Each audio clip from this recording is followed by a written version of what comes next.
So yes. So the topic today we are going to discuss is Alzheimer's disease. I am Dr. Nankita Valluri, working as an assistant professor in Sridhar Institute of Pharmacy, and now today I am going to discuss a topic called Alzheimer's disease. Okay. So before going to that, we must know what was the definition of Alzheimer's disease, right? So Alzheimer's disease, it's nothing but it's a progressive and eventually fatal dementia. Dementia is nothing but memory loss and is characterized by loss of cognitive and physical functioning. I'm sorry. Yes.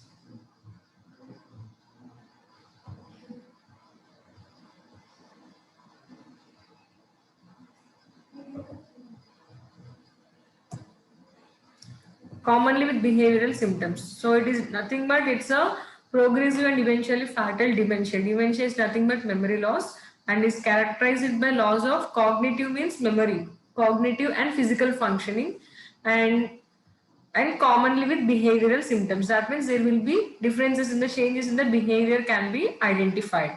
So if you see this picture, there will be a progressive damage of these brain cells, that is Guyrian cells of this brain. So if you see this picture, this is a normal structure of the brain.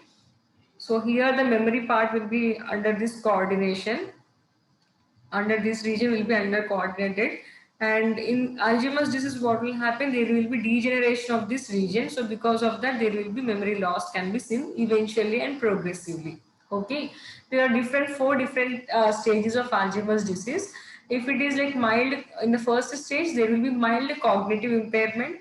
Mild cognitive impairment, that means there will be mild changes in the behavioral and memory changes can be identified. So the disease begins in medial temporal lobe.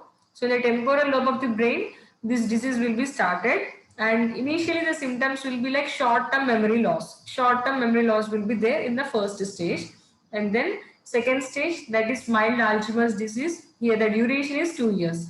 For the stage 1 the duration is 7 years, and for the stage 2 the duration is 2 years. So it's called as mild Alzheimer's disease. So here the disease spreads to lateral temporal and parietal lobes. From the medial temporal lobe, it will spread to the lateral and parietal lobes. Lateral temporal and parietal lobes. The symptoms include reading problem, poor object recognition, and poor direct sense. So there will not be proper senses cannot be there, and object recognition cannot be done properly, and reading problem also will be there.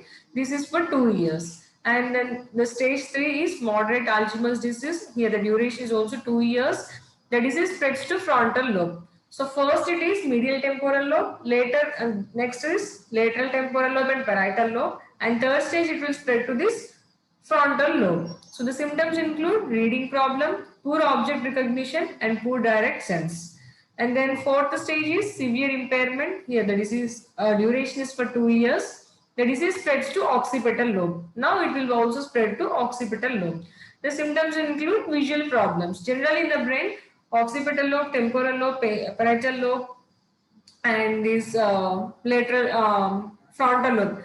Each lobe will be having different, will be maintaining different functions in our body. So when there is damage to that particular lobe, that kind of symptoms can be identified. Okay.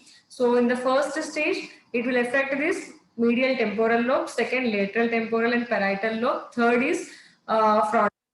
Fourth is it affects this occipital lobes. So depending on that, the symptoms will be there. Only the first stage is it lasts for 7 years the duration, and the remaining all last for 2 years each. And then coming to risk factors, so who are at risk of developing this?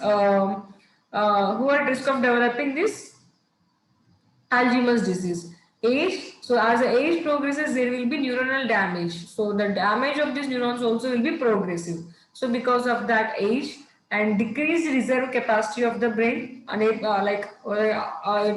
capacity of the brain when it is decreased, and head injury, Down syndrome, depression, mild cognitive impairment previously, and risk factors for vascular disease like coronary artery disease or cerebrovascular disease, and including hypertension. It also includes hypertension, elevated LDLs, load and decreased levels of HDLs and diabetes. So the patients who are having these comorbidities, they are at high risk of getting this Alzheimer's disease. So once again, I am repeating.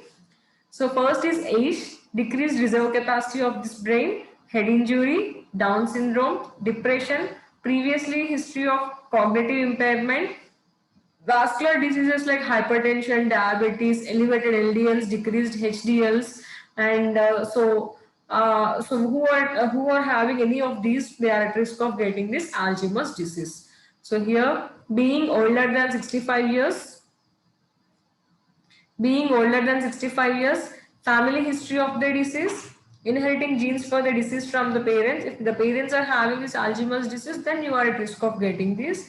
Existing mild cognitive impairment, already if you are having any cognitive impairment, Down syndrome, unhealthy lifestyle like smoking, alcohol consumption, previous head trauma, any head injury previously, and being shut off from a community. That means like a few people, they'll be completely isolated. So that kind of people, or having poor engagement with other people or other people for extended periods of time. That means if somebody is not speaking with anyone for a longer duration of time, in those people are also at a risk of getting this Alzheimer's disease. So these were the risk factors of Alzheimer's disease.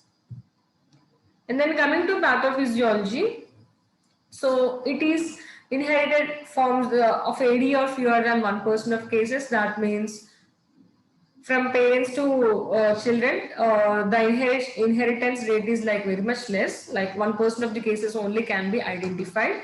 And more than half of young onset dominantly inherited cases are attributed to alterations on chromosomes. So in young individuals, usually it occurs after age 65, right?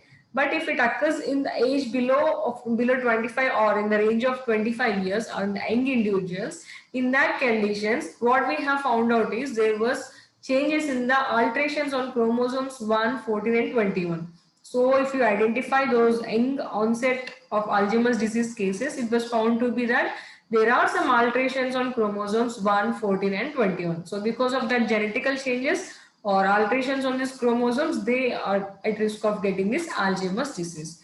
And genetical susceptibility to late onset AD is primarily, so how this age, like in older age people above 65, if we identify the genetic susceptibility, it was linked to apolipoprotein E. It was found that it was related to apolipoprotein E. It is also called as ApoE in shortcut.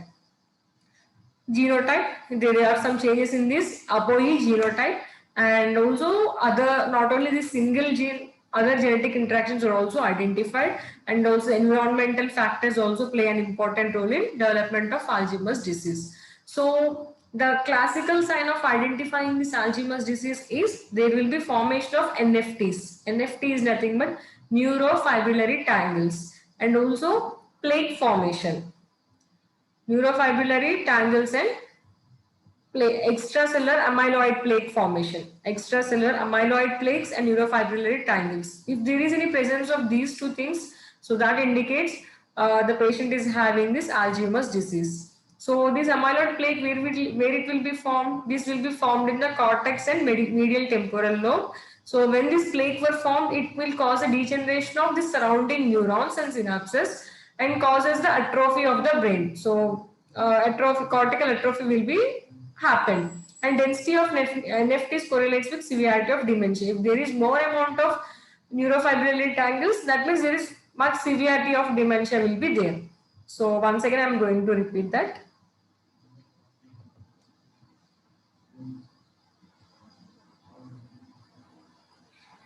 So the signature findings include formation of neurofibrillary tangles and extracellular amyloid plaques in the cortex. So when these extracellular amyloid plaques were formed, what will they do? Whenever it is formed in the particular part of the brain, the surrounding neurons will be damaged, synapses will be damaged, and causes the atrophy of the brain. That means decrease in the size of the brain will be taking place. And also depending on the amount of neurofibrillary tangles were formed, we can estimate the severity of the dementia. Okay. So how these neurofibrillary tangles and amyloid plaques were formed, that we'll be seeing now. Okay. The mechanisms, different mechanisms include beta amyloid protein aggregation, which is a genetic genotype, beta amyloid protein aggregation, and leading to formation of plaques. So when this beta amyloid protein all together aggregates, they will together will form a plaque. And hyperphosphorylation of tau protein leading to NFTs. So when there is hyperphosphorylation, that means more amount of phosphorylation of tau proteins that will take place, it leads to formation of neurofibrillary tangles. Hyperphosphorylation of tau proteins causes formation of neurofibrillary tangles. Beta amyloid plaques, how it will be formed? When these beta amyloid proteins aggregates together, they will form a plaque. When there is hyperphosphorylation of tau proteins, it causes the formation of neurofibrillary tangles. And then synaptic failure, as I said that when these amyloid plaques were formed, they will cause the damage of neurons and synapses. So because of that, there will be synaptic failure will be there. So when there is synaptic failure, there will not be neurotransmission. So depletion of neurotrophin and neurotransmitters will be there, and mitochondrial dysfunction and oxidative stress.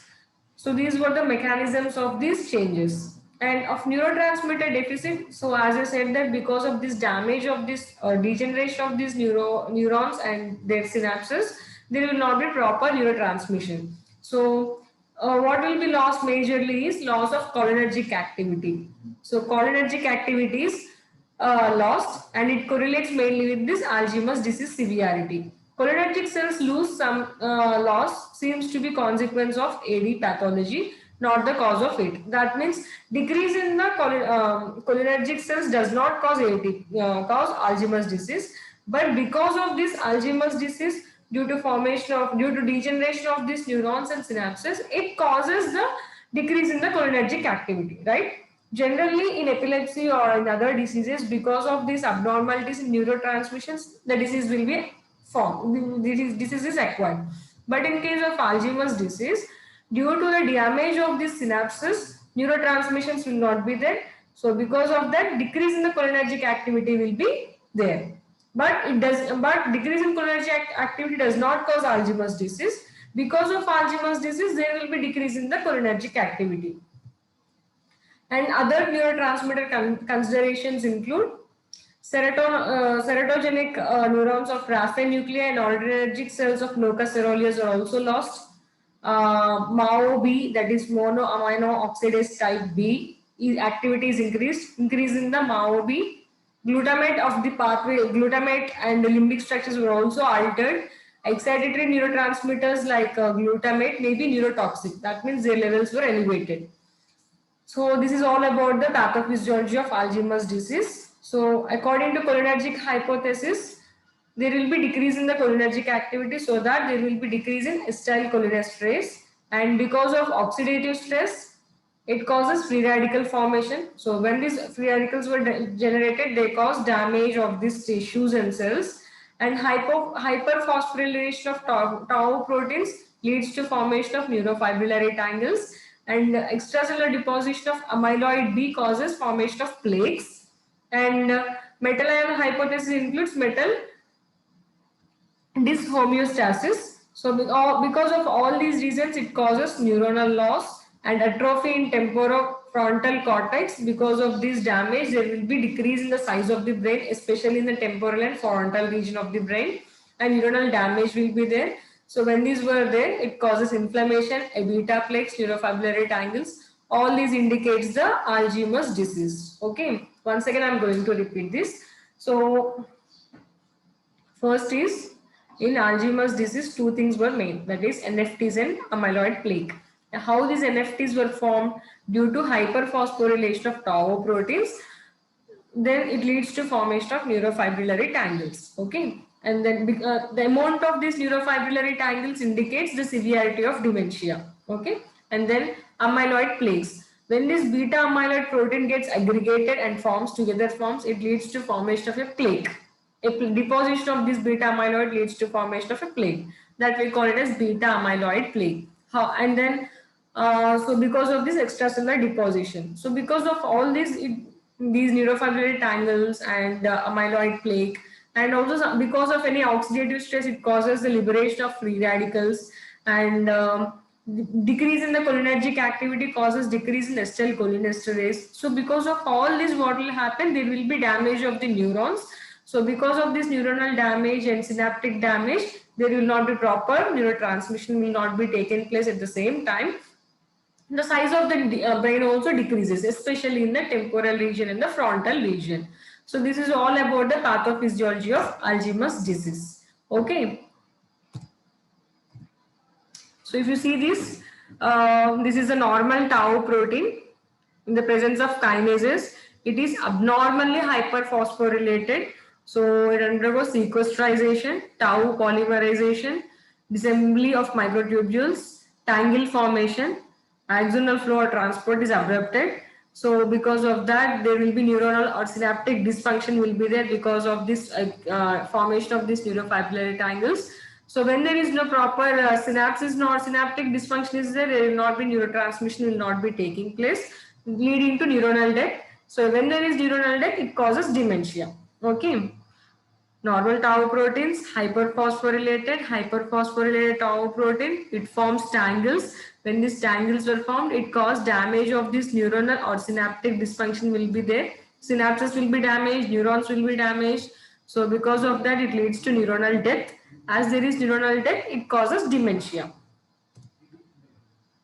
And then clinical presentations, coming to clinical presentations. Cognitive decline, first thing is cognitive decline, that is there will be dementia will be there, and aphasia, unable to stand, apraxia, agnosia means apraxia means you will be unable to identify things properly, impaired executive function, so they will be having an idea of what to do, but they will be unable to execute the same thing, same idea or same plan. So impaired executive function, and other symptoms include depression, psychotic symptoms, aggression, motor hyperactivity, uncooperativeness, wandering, combativeness means they were always ready to fight. Patients become increasingly unable to care for themselves. Slowly, gradually, they will become so low that they can't even take care of themselves. So these were the clinical presentations. If you see this chart, you can identify this. Top early signs: memory loss, mood changes, misplacing belongings, placing one thing and again forgetting that they have kept over there, and hard to complete familiar tasks. Small things only they were unable to do, and confusion of time and place. If somebody asks you, like you are in college, if somebody asks you, you'll forget like what to say, whether you're in college or home. You'll be confusing for simple things, and changes in vision, proper impaired vision will be there, struggling to communicate. They'll be having something in mind, but they are unable to express it. Poor judgment, like they are unable to give judgment, like whether what is right and what is wrong. And social withdrawal, because of all these things of their behavior, they will be always being alone away from this other people. So that is social withdrawal. So all these are the major early signs of this Alzheimer's disease. So this is all about the signs of Alzheimer's disease. So as I said that there are 4 stages of Alzheimer's disease. Duration 7 years, begins in medial temporal lobe. Here it begins in lateral temporal lobe, spreads to frontal lobe, and then to occipital lobe. This is duration 7 years, and for all these 2 years, its symptom mainly short-term memory loss. Here reading problem, poor object recognition, poor direction sense, like left, right, they'll get confused for that.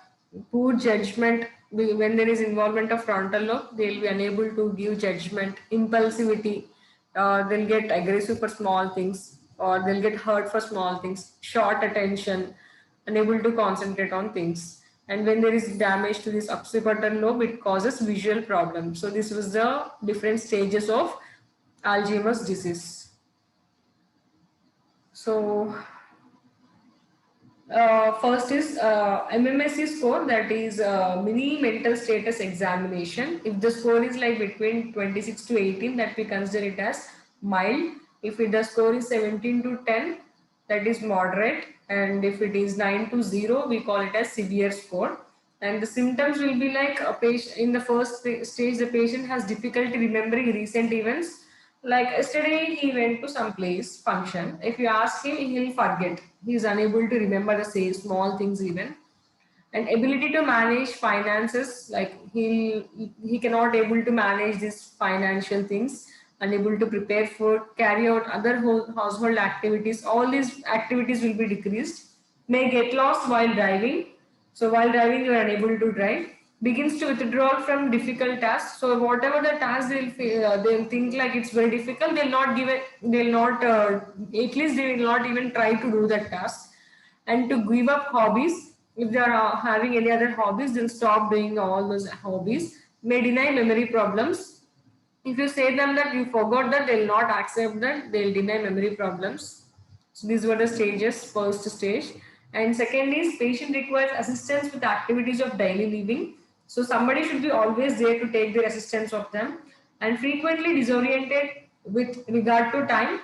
That means we will not be having proper idea about like what was the date, year, and what was the season. There will not proper orientation won't be there. Recall of recent events is severely impaired. Even small things like which were happened just 5 minutes before also they are unable to remember, and may forget some details of past life and names of family and friends. Completely they'll forget few people's name, few people names and their past life and all. Completely they'll forget those things. And functioning may fluctuate from day to day. So from one day to the other day, their behavior will also will be altered.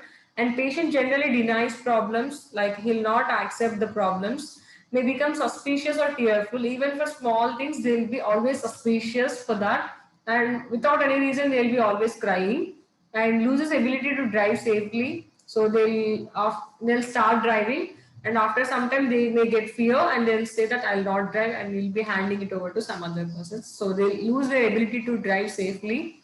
Agitation, paranoia, delusions are also common. And when it is severe, the patient loses ability to speak.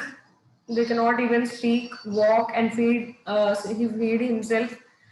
Urinary incontinence will be there, unable to hold this urine, and fecal matter they'll undergo, like they'll be having involuntary defecation and urination, and requires completely 24 by 7. Somebody should be there along with him to take care of him always. So this is the then we consider it as severe score.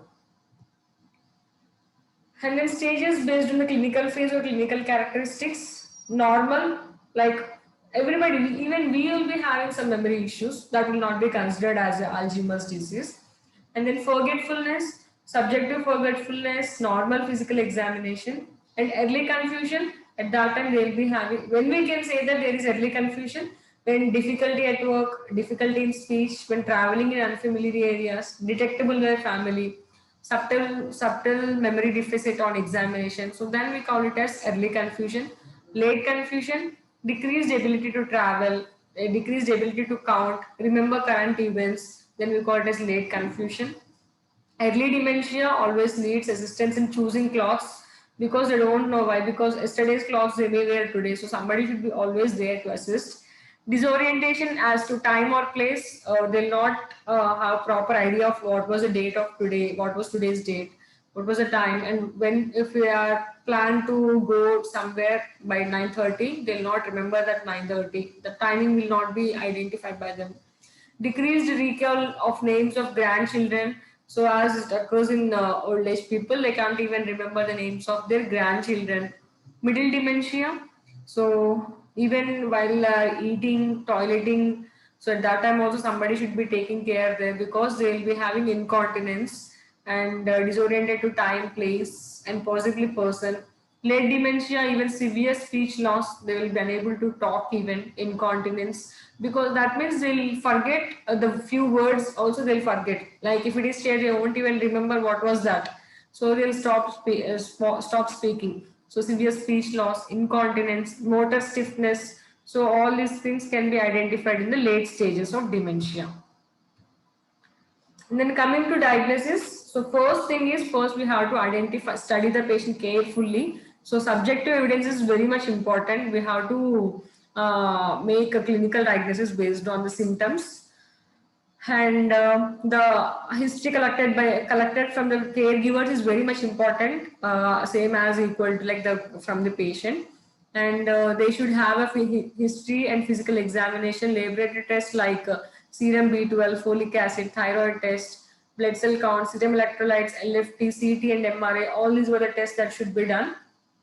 And other diagnoses include CSF analysis, cerebrospinal fluid analysis. Why? Because where there is encephalopathy, at that time also the patient may complain of similar symptoms. In order to rule out that disease, we'll be going for CSF analysis, and EEG can be also done if it is required.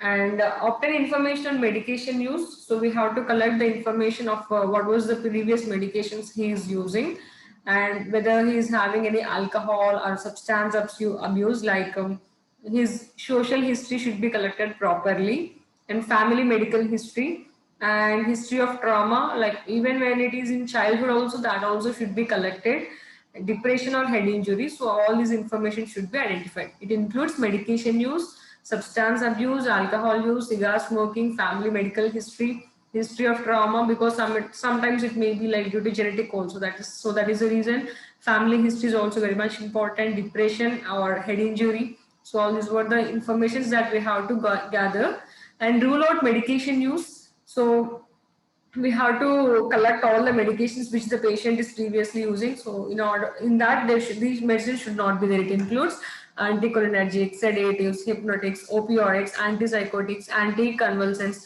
Why? Because if the patient is using any of these medications, they are at risk of getting this dementia. Why? Because all these medications has a side effect of dementia.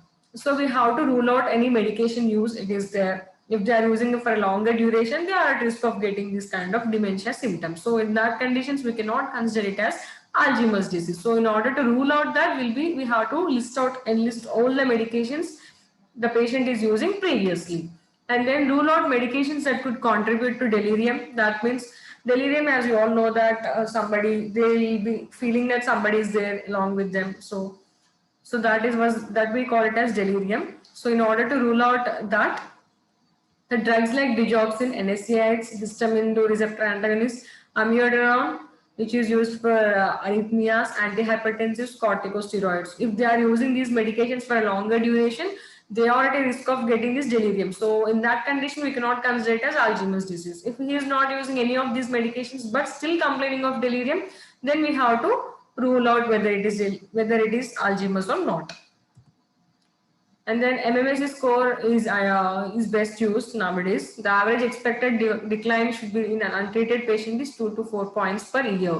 So this less than that, if it is decreased, that means the patient is falling too ill. So here the blood tests like serum vitamin B12, thyroid test, ferritin levels. So all these blood tests can be done, and medical imaging, that is MRA or CT scan. And so in order to identify whether there is any formation of plaques in the brain, so that can be identified in MRI scanning. We can identify this formation of plaques and tangles if it was found. So depending on that amount, we can identify the severity of this dementia.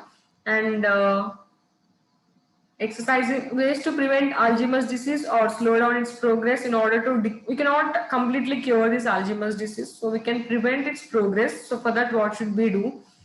We should do exercise on a regular basis, mental exercise by solving puzzles, etc. As you're going to lose your memory, or you're losing cognitive impairment, you're going to have, you have to train your brain, like by doing mental exercise, by solving puzzles and all, and controlling obesity. Why? Because even increase in LDLs, decrease in HDLs, they also cause this Alzheimer's disease. They are also at risk of getting Alzheimer's disease. So we have to reduce this obesity, hypertension, diabetes, everything should be in control. So, so in this way, we can also prevent this progress of this disease. So if you see this is the normal brain in an MRI scanning. So brain with amyloid plaques can be seen in this way. So these were the plaques. If the quantity of plaques is more, then it indicates the patient is having Alzheimer's disease. So this is all about definition, signs and symptoms, and diagnostic methods, pathophysiology, risk factors of Alzheimer's disease. In the next class, we'll be discussing the treatment of Alzheimer's disease. So here is a picture showing save the synapse save from Alzheimer's disease, right?